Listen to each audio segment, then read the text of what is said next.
Hi, welcome back to Classy Pitch. I'm Dr. H. Today I'm going to answer some questions about ornaments, specifically about grace notes and trills. Ever since I posted the trill tutorial video, I've gotten a couple questions about them, so I thought I would use this episode to answer some questions. But first, if you're having trouble trilling, remember to click the link up here to watch the trill tutorial video. So here's the first viewer's question, and it's actually a two-part question. Does a grace note come before or on the beat?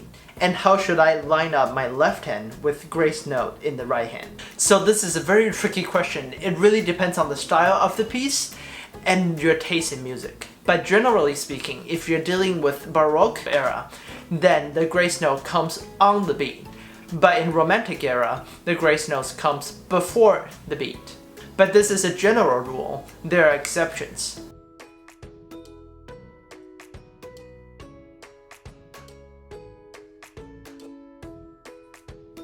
Now, to answer your question on how to line up the left hand with your right hand, you should just play your left hand normally.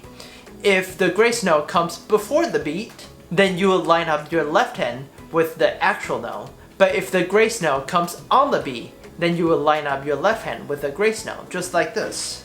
So let's use Mozart's Third Piano Sonata as an example.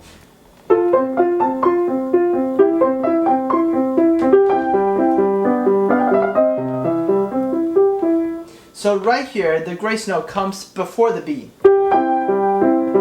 So the left hand goes with the actual note in the right hand, instead of the left hand going with grace note.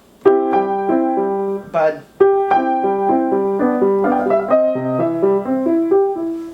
second question, do trills start on the upper note or on the original note? Similar to the last answer, it depends on if you're playing Baroque music or Romantic music.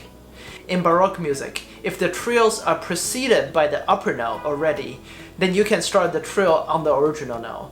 But if the trill is not preceded by the upper note, then usually we start the trill on the upper note. In Classical and Romantic era, you can start the trills on the original note, unless it's otherwise noted. Third question, how long should my trills be? Sometimes trills are decorating the note, but sometimes the trills are prolonging the sound of a certain note. Before you decide if you need to trill the full value of the note, you need to decide what's the purpose of the trill. As far as how many notes you should play, this is very interesting.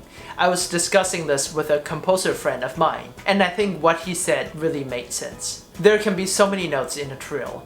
If a composer really wants a certain number of notes, then they would write it.